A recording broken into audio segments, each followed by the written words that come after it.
afternoon session. The first talk is by Wojciech De Roeck from Heidelberg, and it will not be the fifth series of the same sequence of talks. It will be talk about diffusion for a quantum particle coupled with phonon gas. Yeah, so thank you very much. So thanks also for organizing me. So I was here 4 years ago, and I found it really very inspiring, and in some sense that even made me keep doing these things. Now, I have to apologize a bit because to some of you I really advertised that I will be speaking about many-body localization.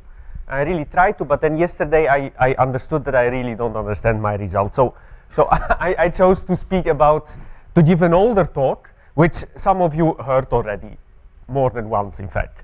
Okay, but that's the way it is. So diffusion for a quantum particle coupled to a phonon gas. So I will explain immediately what it exactly is. Well, perhaps for a physicist audience it's more or less clear. Any case, it's joint work with Antti Tupiainen, who is here, and then some of it was also done with Jörg Fröhlich, that was much earlier, and also with Ostari Ayanki in Munich. Good. So let's start from let's start with a simple physics model for Brownian motion. Okay, this here should be seen as a motivation for what I am doing. So I mean, there will be an introduction. I just prefer to start with a model and then give the introduction. So you have here a tagged particle, a big billiard ball, and it interacts with other billiard balls, and so there are elastic collisions, and okay, you know how it goes. So there is a trivial dynamics, they move freely, and then they collide, and you have some energy and momentum conservation, and so on and so on. Okay, and you think that you have an extended system of those. Yeah. Okay, so they are placed with a particular density, and then extended. Okay, so at time 0, this well, distributed randomly in space. Okay, you want to have some deep state. Okay, so I mean, I said it has a density, so you put them at random points. Let's say a small density epsilon and Gaussian velocity. So really a deep state. Yeah, and xt, that's the position of your red tracer particle. Good. And now. What every physicist would tell you, and in fact we all believe it, is that at large times the position squared will go linearly with time. Yeah, so that's in fact what we mean by diffusion, and that was mentioned today repeatedly. And okay, it's sort of at the center of this work on localization, delocalization. Okay, but this simple, okay, I thought this simple thing here, yeah, which is not written very precisely, and which is common wisdom in some sense, is also very tough mathematics. Okay, and in fact, I heard somebody claim that to prove diffusion in this model, we'll probably not do it this century. It's just too difficult. Okay, well, before we see why it's so difficult, let's first try to simplify it a bit. So let's try to make a slightly simpler model, which however has the same phenomenon. And the simple model is obtained by eliminating here all collisions between the black particles. So you keep only collisions between the red guy and any of the black guys, but not between the black guys. Yeah, so it's a sort of linearization. Okay, and this is called the Rayleigh gas. Okay, you could also say that the black guys have 0 volume, so they just go through each other. Okay, good. Now, why are we interested in such things? So, okay, I mean, first of all, for people here, it's obvious why it's interesting, because diffusion is related to this Anderson transition, and it's related to properties of the sigma models. It's contiguous symmetry breaking. Other people might be saying, well, it's always a hard and interesting mathematical problem to derive irreversible behavior from deterministic dynamics. And then also non-equilibrium physicists are very interested in such things, because somehow we, as of today, still have not much intuition how to model non-equilibrium states and what is some general theory underlying that. And then there is also a poetical motivation here, which is just that diffusion is such a universal phenomenon, it's everywhere around us. So it must sort of be possible to have at least one model which is really deterministic, which captures the essence of the dynamical laws and which produces diffusion. Okay? Good. So where I mean physical model, I mean here something with a set. So Hamiltonian dynamics, deterministic dynamics, no randomness in the evolution. So remember, the randomness here is, I mean, there is randomness here, but the randomness is just put at the beginning, in the initial state, yeah, in the thermal state of the gas. Okay? So that was sort of an introduction. Yes. So let's now say a bit more about this Rayleigh gas. So we have the rho zero. Let that be the law of the positions and the velocities of all the gas particles at time equals 0. So that's this deep state. And for mathematicians in the audience, well, what is it precisely? It's in fact a point process with a certain intensity measures, and then you have to condition on all points being outside the tracer, because if you just do it according to a point process, there will be some particles inside the tracer, so you have to disregard that. Okay, and then once you have drawn an element from this measure, then you switch off the dynamics, and this dynamics is defined almost surely with respect to this measure, because of course you have to exclude triple collisions or so. Okay, but so that's, from a physical point of view, that's all completely trivial. Okay, and then the conjecture is, as already said, that at least the expectation of x squared divided by t with some appropriate numerical factor goes to the diffusion constant. So that there is a diffusion constant, this thing has a limit. Okay, you can also say, well, I'm interested in the central limit theorem, well, saying that this goes to a Gaussian or an invariance principle. I will not be concerned with such details here. It's already enough to get this. Okay. Now, why would you expect diffusion? That, of course, I don't have to explain that to anybody here. But let's do it nevertheless. Namely, you assume you collided just with a gas particle, which I call A, and then if you could pretend that whatever happens to you later is independent of this gas particle A, well, then I sort of, by making this assumption, I make it Markovian. That's a Markovian assumption.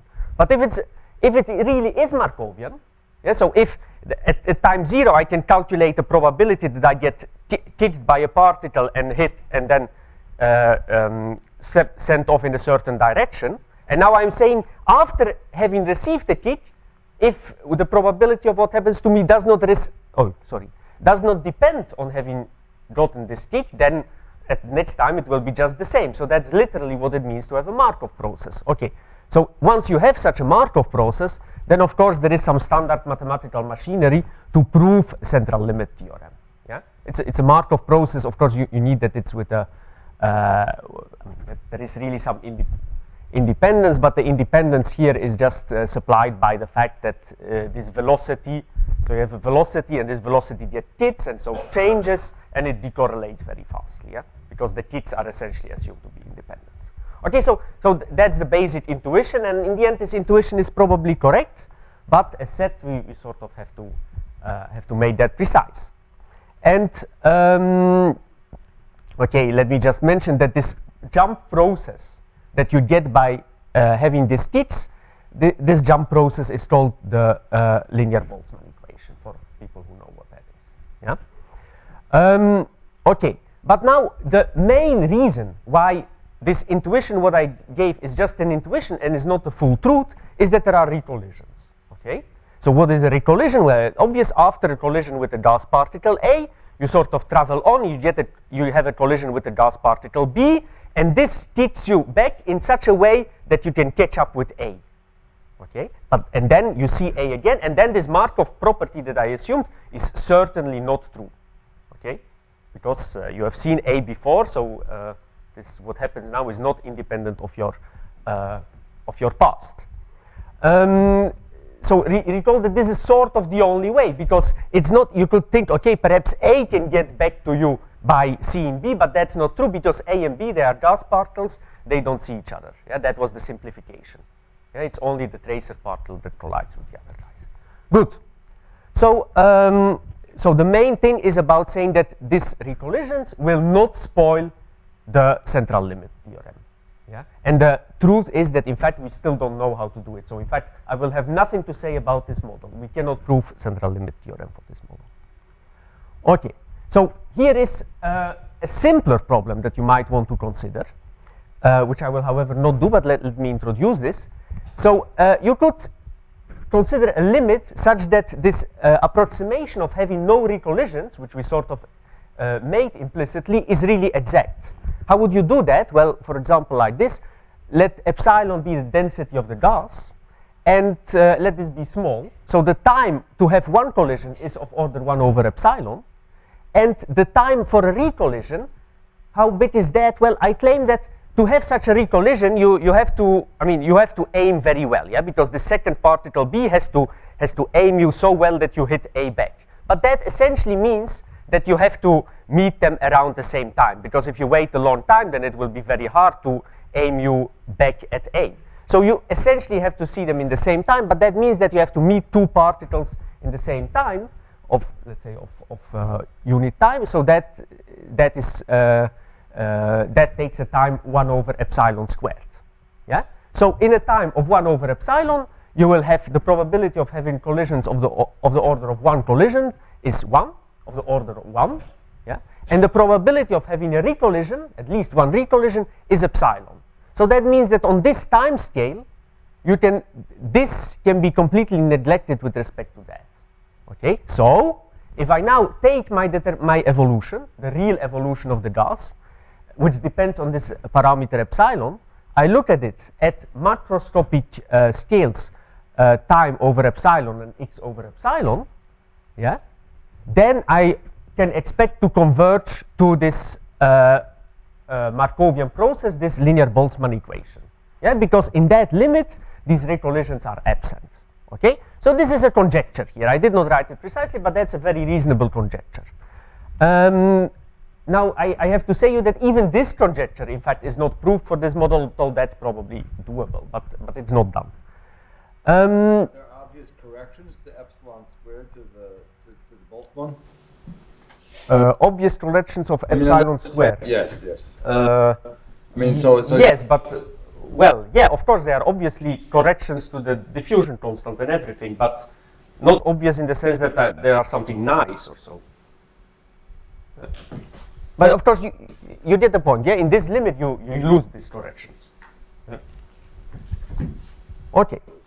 So in general, what I describe now is a Markovian limit. Yeah, a limit where you modify your dynamical system to get sort of, in this case, even a stochastic system, which has some simpler dynamics, some Markovian dynamics. Now, the problem with that, of course, is that if you now go back to your system where epsilon was finite, you get only information, in fact, up to times of order 1 over epsilon. You know very well what happens until then. You have essentially random kicks, so that's sort of makes a random word, let's say, although it's a random word with very long steps, and then the long time limit of that is diffusion. Okay, so that we understand. But now we want to go to infinite times. So perhaps this diffusion here that you see here, that's just transient behavior, and that will not carry on for infinite time. Okay, so that of course sounds silly, but there are surely models where that happens. And in fact, here I don't have to explain anybody what is the two-dimensional Anderson model. This is, for this two-dimensional Anderson model, you can do exactly the same thing as I described.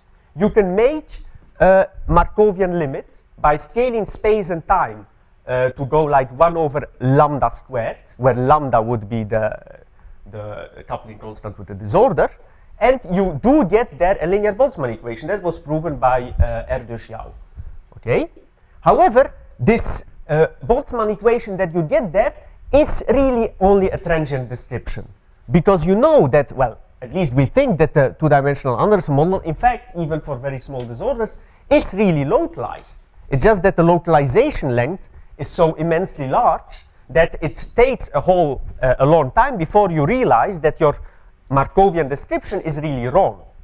Okay, so okay, there is another example, but I'll keep the other example perhaps for the next slide. So such Markovian limits, I mean, I gave you one example, or by now two examples of these Rayleigh gas, what it would mean, and this two-dimensional Anderson model, but there are much more things like that, and they are okay, they are very popular in mathematical physics. So the work of Erdős was mentioned already, and let me keep it at that. Okay, let me just say that there are a lot of results like that where you scale some parameter of your dynamics and you scale time and perhaps space and you converge to some usually stochastic process. Now, I don't want to do that here, okay? The aim of this work is really to go beyond a Markovian limit and to have a result which holds for infinite time for a fixed epsilon, for fixed parameters, for fixed dynamical system, okay? Good. And let me at least give one example why it is good to go beyond these Markovian limits, why they sometimes really miss the point of what is happening. And this will be this, what some people call hydrodynamic suicide, although others say me that it does not exist, this name, but okay.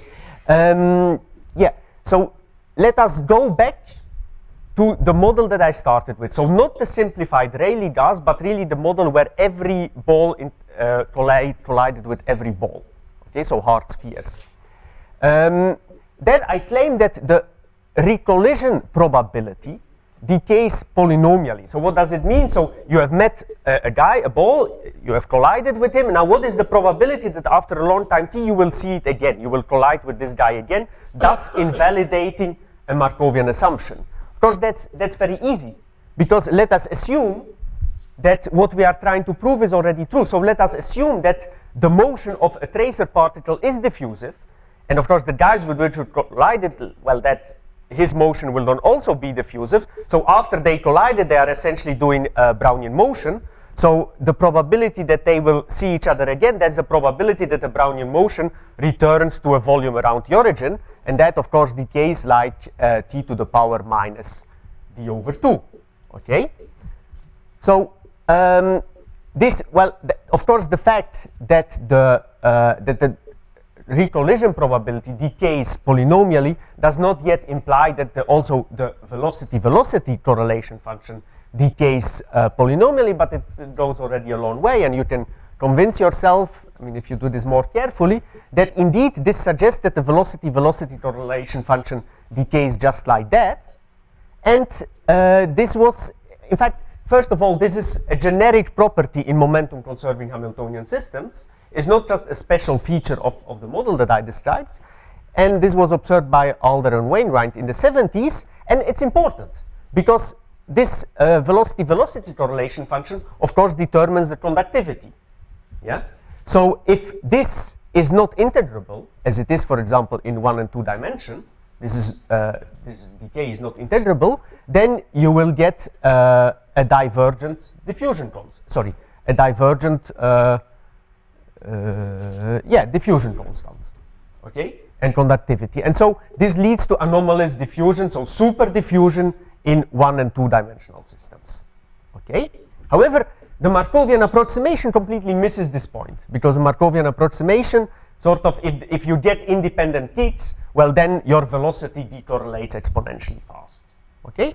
So this is another example why really I think it's important to go beyond these Markovian limits. Good.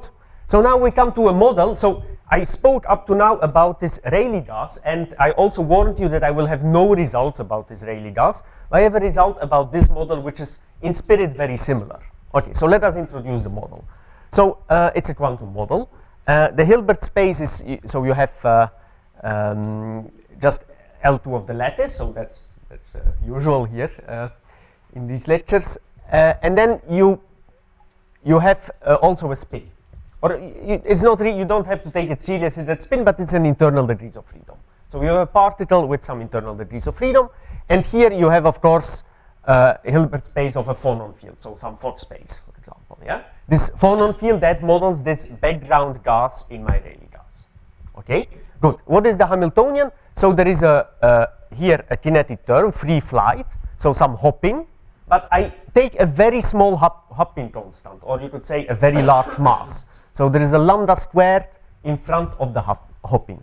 Okay, there is some spin Hamiltonian, so of course this, since I have these degrees of freedom, I have to let them move. Then there, here is the free, a quadratic Hamiltonian for these phonons, and there are just 3 phonons. The fact that they are free corresponds to the fact in my Rayleigh gas that these gas particles did not see each other, they just go through each other, so that's why I have a free system here. Okay, and then there is the coupling. And we take the simplest coupling that we can think of. So linear in the triation annihilation operators, okay? Of course, with some potential V that is concentrated around the position of my particle, which is x. And then, since you have this spin, you better let this depend also on the spin. So somehow the collision with the phonons or emission and absorption of the phonons depend in some non-trivial way on the spin, okay? So for the rest, there is not much that So I think that's clear. And the important thing which I put here in red is that there will be a small coupling which corresponds to the fact that I want to have the density in my Rayleigh gas small. Epsilon would be small, but not 0.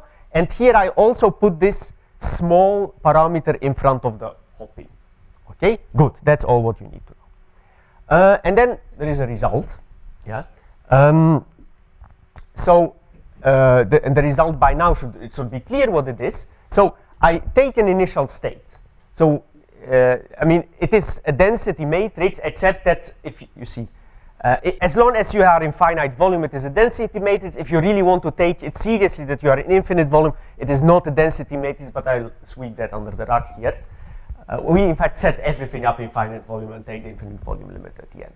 So what is this density matrix? Well, the particle is just sitting somewhere, okay, sitting at the origin, and then there is the thermal Gibbs, the Gibbs state for the phonons. Okay, good. So that's the initial density matrix. You need of course, some assumptions on this, on the potential that couples the particle to the phonons, and you need dimension to, well, whether this is really necessary is not clear, but at least we need it.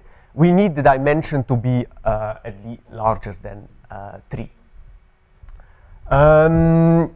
Yes, or equal to 3. And then the result is that for lambda small enough but not 0, so this is very important, lambda enough but not 0, we get diffusion. And now what do I mean? What do I write here? Well, I just write that the characteristic function of the observable x divided by square root of t, that goes to a Gaussian. Okay. What is x of t? Did you have that in the previous slide? Yeah, that's probably, so x of t is of course nothing else but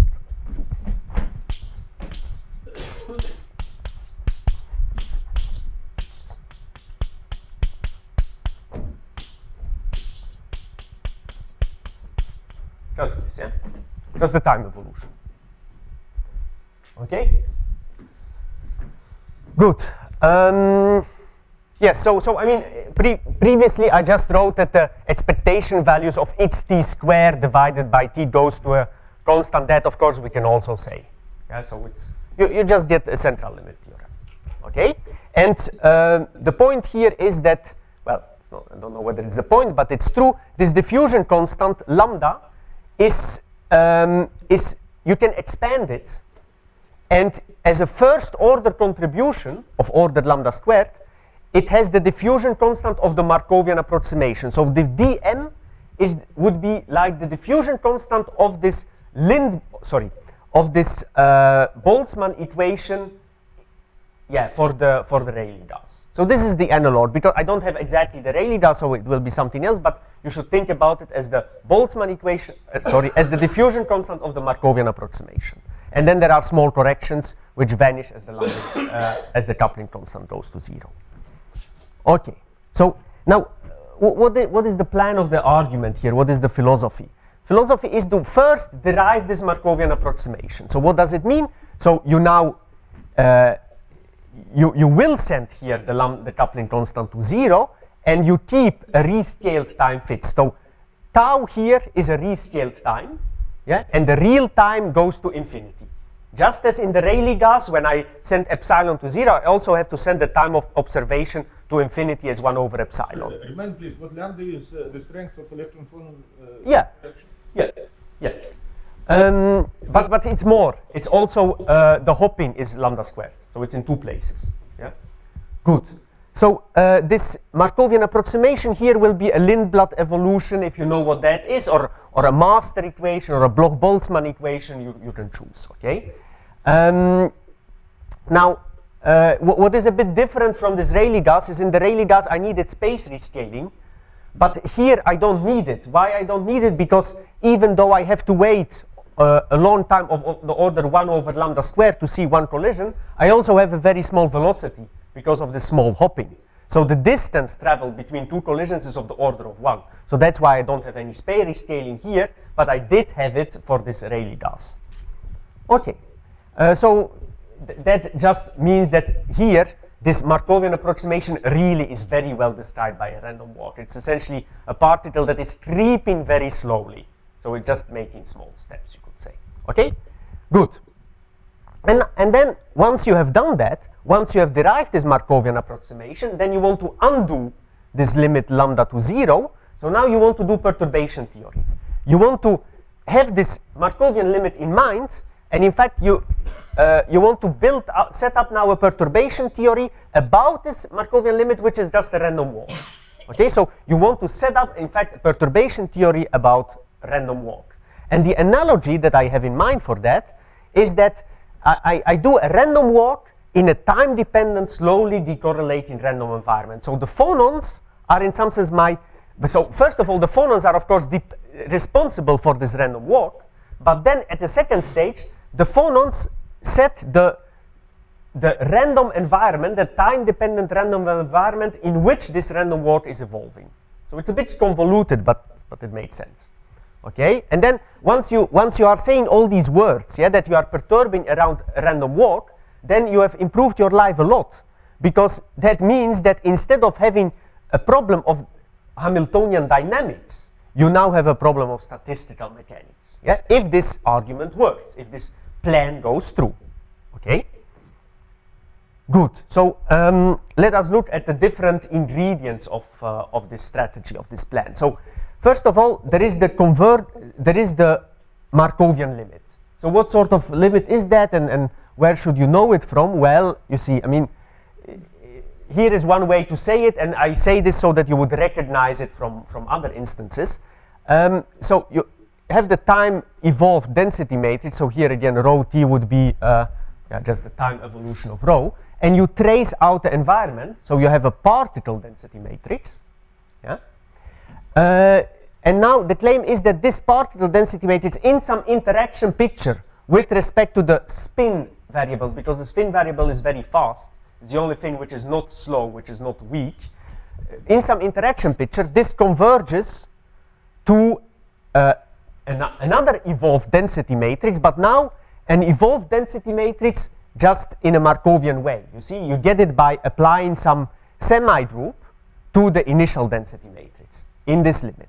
Yeah? And the generator of this semi-group is called the Lindblad operator. Okay, now if you don't know what the Lindblad operator is, that's not a problem, because well, the only thing you need to know is that it's the quantum analog of a Markov generator, and it generates, whereas a normal, I mean, in classical probability, a Markov generator would generate a semi-group. Here it generates a semi-group of completely positive maps. Okay?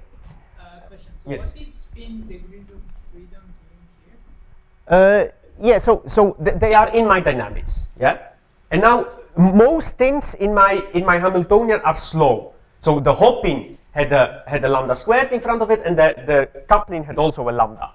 But the spin degrees of freedom were not small; they were of order 1. So you see, on this long time scale, yeah, the spin is rotating around very fast. Are you integrating over spin as well, or spin degrees of freedom? No, they are in the particle. So the particle means translational degrees of freedom plus spin. So this is a density matrix of a particle on a lattice with its spin. Okay?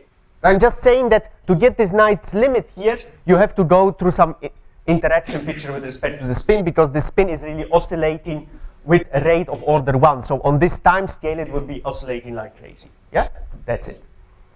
Okay. Yeah, so as said, this Lindbladian generates sort of a quantum semigroup, and okay, what is happening here? Yeah, so, and what does this describe, this L? Well, it has some dissipation in it, which I will come back to immediately, and then it has the hopping in it, which was in the Hamiltonian also originally. You see, originally the hopping came with the lambda squared. Now I rescaled my time, so that's why the lambda squared here vanishes. Okay, so it just has hopping and dissipation. What are the dissipation? Well, this dissipation is essentially jumps of in the spin degrees of freedom and in the momentum. And how do these things jump? Well, they jump by emitting phonons with momentum q. So, so you have here, you go from a certain spin value. So let's say 2 spin values. Epsilon are spin value down and up. You go from down with momentum p. You go to some up with a new momentum by emitting a q. Okay, and the spin value can change in this because I made my emission absorption dependent on the spin. Okay, of course you have to satisfy conservation of momentum, and you have to satisfy conservation of energy. But here it's very important that the kinetic energy of the particle, yeah, which would normally show up here, is absent. Why is it absent? Because it was of order lambda squared. Okay, and that's important. That's important because it's a bit hard to get. I did not really explain it, but the fact that I need this motion of the particle to be very slow is important for me, because otherwise I cannot control the diagrammatic expansion. It's a technical necessity. On the other hand, if I would have just done that without introducing this spin, yeah, then here epsilon and epsilon prime would not be there. They would be, well, not being there would mean they are equal, yeah? And then I would have here the equation 0 is omega k, omega q, yeah? So, but then, of course, the only solution of this equation is q equal to 0. Yeah, so omega q, that's the dispersion relation of my phonons. I don't know whether I said that, in fact. But that means that you cannot change the momentum. You see, so if in eliminating the technical problem, which I claim to be there because of an uncontrollable diagrammatic expansion, I would have created essentially a trivial scaling limit. And it's because to bypass the triviality of the scaling limit that I have this internal degrees of freedom, which sort of brings a new energy scale into the problem, which makes the scaling limit non-trivial. And okay, I mean, these are now slogans, but it sort of allows me to separate the randomization of P, sort of a local thermalization, from the motion X. But again, this is just a slogan. Okay, other features of this scaling limit is decoherence in position, momentum, and spin variable, but that's not so important now. So how much time do I still have, in fact? 5.5 minutes. 5.5 minutes, very good. So, yes. So I mentioned now the one ingredient of my strategy, which is this scaling limit. The other ingredient is that I have to perturb around the scaling limit. Yeah. So, and I try to sell you already the idea that this perturbation around the scaling limit is like doing a random walk in random environment. Okay. So let me briefly go through a scheme to do random walk in random environment. So you assume you have u tau are random transition kernels on the lattice. Yeah? So they are the transition kernels of a walk, okay, and they are themselves random. Yeah. So, but their law is, let's say, invariant under space and time translations, and the expectation is a transition kernel of some simple random walk, something you understand very well. Okay. Then it makes sense to write u tau as t, this expectation, plus a fluctuation, which I call b, and which you you can see as a dynamical disorder.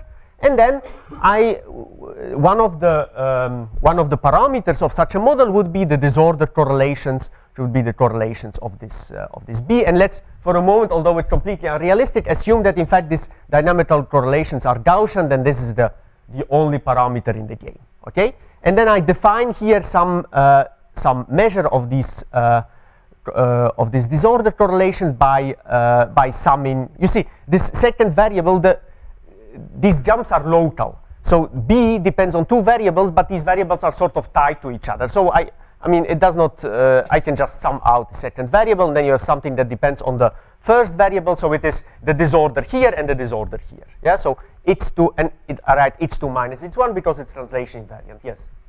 So your environment is dynamic? So tau is the time, or? Yes, yes.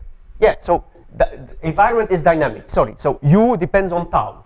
And so the B's also depend on tau. Okay? And so B tau 1, B tau 2. Yes? Okay? Good. So then we prove here our version of random walk in random environment, namely if this 2-point correlation function is sufficiently small, so there has to be a delta here, and it has a decay in time, which is at least integrable. So we need slightly more than integrable. We have some parameter alpha here. Then we can prove a central limit theorem. Central limit theorem, what does it mean? You just multiply these kernels. So you get a new transition kernel, and that's just the real transition kernel after a few steps. Yeah. So we prove here that this transition kernel also has its and the integrability and time you need the dimension for. Is that true? I mean, you need to be in 3 dimensions. Is that yes. Yeah, that's right. That's right. That's where it enters. Of course, when I am speaking about this random walk and random environment, it's for all dimensions. But in the physical model, you need 3 dimensions. Yeah. So this theorem here is in all dimensions. Okay. Oh, this is a theorem about random walk and random environment. This is a lemma, sort of. Yeah. Okay, and now let me bypass the intuition. I have no time for that, and it's even not, perhaps does not make a lot of sense. So the way we prove this random walk and random environment way, it's a renormalization group procedure, which is very interesting, but let me say just this here. So you have these kernels U, random kernels, expectation T, and then disorder B, which is just the difference between them, and then we do a renormalization step. We concatenate L square of these kernels, yeah, so they are time dependent. I take L square of them. I have to rescale so that I get again a probability, a kernel, I rescale space, yeah, because I sort of want to do a diffusive rescaling in the end. So I rescale space, and then I have to put here something so that it's again a good probability kernel, a transition kernel in these new variables. Okay, and so you get, starting from this U, T, and B, starting from the U, you get a new U. Yeah, let's call it U star. U prime, and then you can do the same thing. You take the expectation, yeah, that's T prime, and then you take the difference. Okay. And then you can ask again, well, is there now some disorder, some running coupling constant that quantifies how big this is? And then, of course, what we prove is indeed that the coupling constant for the new B's, which I called here delta prime, will be smaller than the delta. Okay? And that, of course, that in the end also means that, you don't see that right now, but I think it's plausible, that T prime will be closer to a real random walk, or in fact closer to the heat kernel than T was. Okay? And so you can control this. So let me omit all of this. Let me just discuss this one slide, and then I will be finished. So, yes. So how does the analogy work? Because I started with a Hamiltonian model, then I spoke about a Markovian limit, and in the very end now I was discussing a random walk in random environment. So the analogy that we can push through is that one time step in this random walk in random environment corresponds to a time interval with length lambda minus 2 in the Hamiltonian model. And this is the time interval on which I see the stochasticity. Yeah, because I can derive a Markov approximation, in fact, for times of that length. Okay, then this U tau which was just a transition kernel, for me is in fact the full dynamics. The full dynamics in the Hamiltonian model. T, which was the expectation of this transition kernel, is for me almost, not exactly, but it's sort of the traced out evolution of this. So it's close to a Markovian approximation. Yeah? The B, well, that's just what you miss. So that's sort of what was the part of the real evolution that was not described by your Markovian approximation. So these are essentially the effect of recollisions. Yeah? So this expectation here, that's clear, it sort of means the partial trace over the environment. And then the delta, well, the delta is your small parameter in the problem. What is the small parameter in my problem? Well, it's certainly a function of the Stoplin constant, and effectively it measures the effect of recollisions with respect to the collisions. That's my small parameter here. And this alpha, okay, the alpha was, well, okay, I don't recall you now what alpha is, but that just says, as Tom already pointed out, the free phonons have to have sufficient decay in time so that the decay for the B's, so that you have decay in time for the B's. Okay, so that's how it comes in. And of course I stop here, so let me just stop here, okay? I don't need to summarize, I stop here. Okay, thank you very much. Yes? I was a little puzzled by the fact that the results on Rahway were for an environment which does not decorrelate in time, and so that's a much more difficult problem, right? Whereas your problem, yes, the environment should randomize in time, but you didn't take advantage of that, or is that? Wait. So you say there are results for a frozen environment. That's correct. Yeah. And then your question is, why did I not take advantage of that? Or what is your question? When you discuss like these gas models, that exhibits a decorrelation of the environment in time, right? Yes. Whereas traditional Rahway doesn't have that feature. Traditional what? RWRE. Ah. Yes, so I mean traditional meaning in a frozen environment. Yeah. That's correct. So why didn't you use an easier result that might be applicable to an environment that does decorrelate in time? No, but I'm not sure whether I understand the question, but let me say the following thing. It is not like that. It is truly not like that, that if you have this Hamiltonian system, like the Rayleigh does, where there is some a priori decay for the free part, yeah, so for the free gas. So also in the Rayleigh gas, you might quantify what decay there is for the free gas.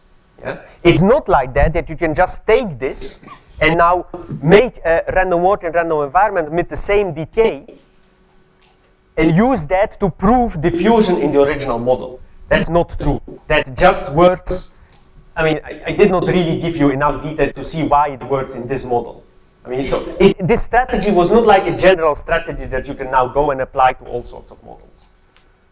So I don't know whether this answers your question. So in particular, it would not work for the Anderson model, even though some people here can prove the random walk in a frozen random environment. Okay. Yeah. Okay, let us, because we are running a bit out of time, so let us thank the speaker again.